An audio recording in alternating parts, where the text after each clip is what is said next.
एक सेठ जी कबीर साहब से दीक्षा लेने के लिए गए।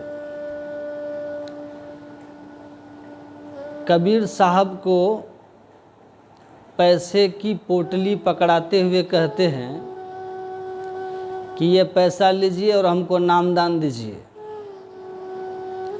कबीर साहब ने कहा कि आजकल मैं नामदान नहीं देता हूँ, मेरी जो शिष्या लुई है वही देती है, उनके पास चले जाइए। वह पोटली लेकर के लोई के पास पहुंचा। सेठ ने कहा कि मुझे नामदान दीजिए, ये पोटली लीजिए। लोई पैसे की पोटली तो ले ली, चली गई अंदर कुटिया में और अंदर ही रह गई कुछ देर तक। तो सेठ जी आवाज़ देते हैं कि मैंने तो पैसा दे दिया है, नामदान दीजिए। अब अंदर से आवाज़ आती है कि मैं आपका ही काम कर रही हूँ। तो सेठ जी के मन में हुआ कि कुछ विधि विधान होता होगा, कुछ करते होंगे, थोड़ा वेट करने लगे। होते होते और भी देर हो गई। तो सेठ जी कहते हैं कि अब क्यों देर कर रहे हैं, नामदान दीजिए, मैंने तो पैसा दे ही दिया आपको। फिर अंदर से आवाज़ आती है कि मैं आपका ही काम कर रही हूँ। सेठ जी को बड़ा आश्चर्य हुआ कि नामदान में कौन काम होता है, आप भीतर में इतना देर से क्या कर रही है। पूछते हैं कि कौन सा ऐसा काम है जो इतनी देर लगा रहे हैं नामदान देने में, क्या करना पड़ता है आपको इसमें। तो लोई कहती है कि मैं छुरी पिजा रही हूँ। बोले हैं छुरी पिजा रहे हैं, ये दीक्षा लेने में नामदान में छुरी का क्या काम है। तो लोई कहती है कि इससे आपका गला काटूंगी। बोले हैं गला काटेंगे तब नामदान नहीं लेंगे। तो भागते हुए जा रहे थे, कबीर साहब की नज़र पड़ गई। तो देखते हैं सेठ जी तो गए थे नामदान लेने के लिए, भाग रहे हैं क्यों। पूछते हैं कि सेठ जी क्या हो गया। बोले कि महाराज क्या हो गया, हम तो सोच रहे थे कि साधु महात्मा का ये घर है, ये तो कसाई खाना है। बोले ऐसा क्यों बोलते हैं, ये तो साधु महात्मा की कुटिया है। बोले नहीं, यहाँ तो गला काटा जाता है। तो कबीर साहब ने कहा आपने समझा नहीं, ये घर है प्रेम का, खाला का घर नहीं, शीश उतारे भुई धरे आ तो बैठे घर माहे।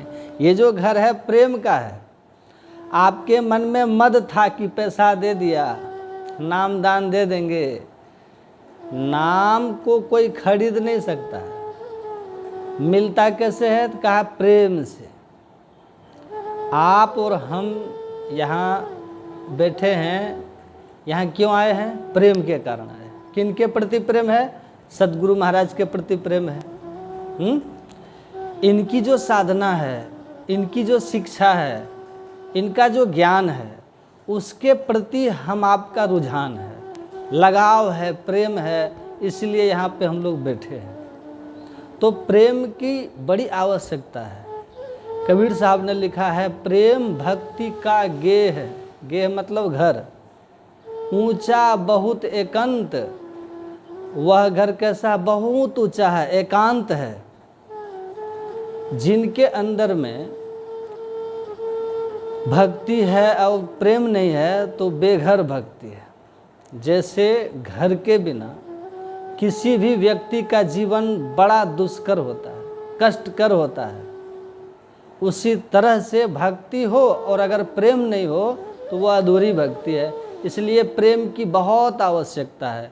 इसलिए गुरु महाराज जी ने अपने गुरु महाराज से कहा था कि प्रेम भक्ति गुरु दीजिए, बिनवों कर जोरी, आ पल पल छोह न छोड़िए, आ सुनिए गुरु मोरी। और कुछ तो नहीं मांगते हैं, प्रेम ही तो मांगते हैं। तो प्रेम की बहुत आवश्यकता है। प्रेम किस जगह प्राप्त होगा, कहाँ मिलेगा, कैसे मिलेगा, रूप क्या है उसका। प्रेम कोई वस्तु है क्या, प्रेम कोई व्यक्ति है क्या, नहीं, ये एक भाव है, ये अंतर का भाव है। व्यक्ति के अंदर में ही प्रेम है। तो जिनके अंदर में सात्विक प्रेम हो जाता है, शुद्ध प्रेम हो जाता है, निश्चल प्रेम हो जाता है, तो उस प्रेम में परम प्रभु परमात्मा को प्राप्त करने की क्षमता आ जाती है। प्रेम से ही परमात्मा की प्राप्ति होती है। इसलिए प्रेम की बहुत आवश्यकता है। प्रेम से क्या नहीं मिलता है, आप जो चाहेंगे सो मिलेगा प्रेम से। एक लघु कथा है, 3 व्यक्ति किसी के घर पर पधारे, आवाज़ दिए, घर से एक महिला निकली। वो देखती है कि हमारे दरवाजे पर 3 मेहमान हैं। तो वो महिला कहती है कि महाराज, आप तीनों बड़े दूर से आए होंगे, थके मांदे लगते हैं, चलिए अंतःपुर में आपको जलपान वगैरह कराती हूँ। तो तीनों ने कहा कि आपके घर में और कौन है? बोले फिलहाल तो मेरे पति देव नहीं है, पास में कहीं गए हैं, कुछ देर में वो आ जाएंगे, मैं हूँ और मेरी एक बच्ची है। तो बोले कि जब आपके पति देव घर में आ जाएं तब मुझे बुलाना, तो मैं अंदर चला जाऊंगा। तो कुछ देर में उनके पति देव आ गए। अपने पति से वो कहती है कि दरवाजे पर 3 अतिथि आए हैं, बहुत देर से रुके हुए हैं, उनको अंदर आने के लिए बोल रहे थे तो वो आए नहीं। बोले आपके पति देव आ जाएंगे तब आऊँगा। तो बोले बुलाइए बुलाइए बुलाइए। तो स्त्री फिर गई बाहर, बोलते हैं कि हमारे पति देव आ गए हैं, आप चलिए तीनों अब। तो उनमें से तीनों ने कहा कि मेरा उसूल है, नियम है, कुछ विधान है, मैं एक साथ अंदर नहीं जाता हूँ, आप तीनों में से किसी एक को अंदर ले जा सकती है। तो वह स्त्री कहती है कि मैं अपनी पतिदेव से पूछ लूं कि किसको वो बुलाना चाहते हैं, तो फिर मैं किसी एक को अंदर ले लूँगी। तो आप तीनों में से अपना परिचय दीजिए, नाम बताइए। एक ने कहा मेरा नाम प्रेम है, दूसरे ने कहा कि धन है, तीसरे ने कहा सफलता है।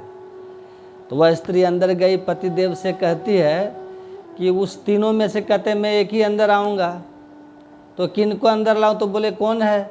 बोले प्रेम है, धन है और सफलता है। तो किन को अंदर लाऊं? पतिदेव ने कहा कि धन को अंदर ले आओ। उस स्त्री ने कहा नहीं नहीं, सफलता को अंदर ले आती हूँ। वहाँ जो बच्ची थी उसने कहा नहीं नहीं, सबसे अच्छा प्रेम होता है, उनको बुला लीजिए। तो सबका विचार वहाँ कहा कि ठीक ही बच्ची कहती है कि प्रेम को बुला लीजिए। वो स्त्री गई, कहते हैं आप में से जो प्रेम है वो अंदर चलिए। तो प्रेम अंदर आने लगा, पीछे पीछे वो दोनों भी आ रहे थे। जब उस महिला ने पीछे नज़र की तो देखती है कि तीनों आ रहे हैं। पूछती है कि आप तो कह रहे थे कि हम एक ही अंदर आते हैं, तीनों क्यों आ रहे हैं? तो प्रेम ने कहा यदि तुम धन को बुलाती तो 2 नहीं आते, सफलता को बुलाती फिर भी 2 नहीं आते, तुमने जो प्रेम को बुलाया ना, इसीलिए प्रेम के साथ धन और सफलता होता है, इसलिए हम तीनों जा रहे हैं। तो जहाँ प्रेम होता है वहाँ धन भी है, सफलता भी है, इसलिए प्रेम की बहुत आवश्यकता है। प्रेम कहाँ प्राप्त कीजिएगा? तो गोस्वामी तुलसीदास जी ने लिखा है कि जान बिनु न होई प्रतीति, बिनु प्रतीति होई नहीं प्रीति, अप्रीति बिना नहीं भक्ति दृढ़ाई, अजमी खगेश जल के चिकनाई। उसके लिए जानना होगा। तो जिसको आप प्राप्त करना चाहते हैं उसको जानना है। तो प्राप्त करना चाहते हैं परमात्मा को, तो परमात्मा को जानने के लिए यही एक सत्संग है। इसमें आएंगे तो उसके विषय में जानेंगे, और जब जानेंगे तब आप मानेंगे, तब प्रेम होगा, तब उसकी उपलब्धि होगी। ठीक है, तो इसी के लिए यह सत्संग किया जाता है। बोलिए श्री सद्गुरु महाराज की जय।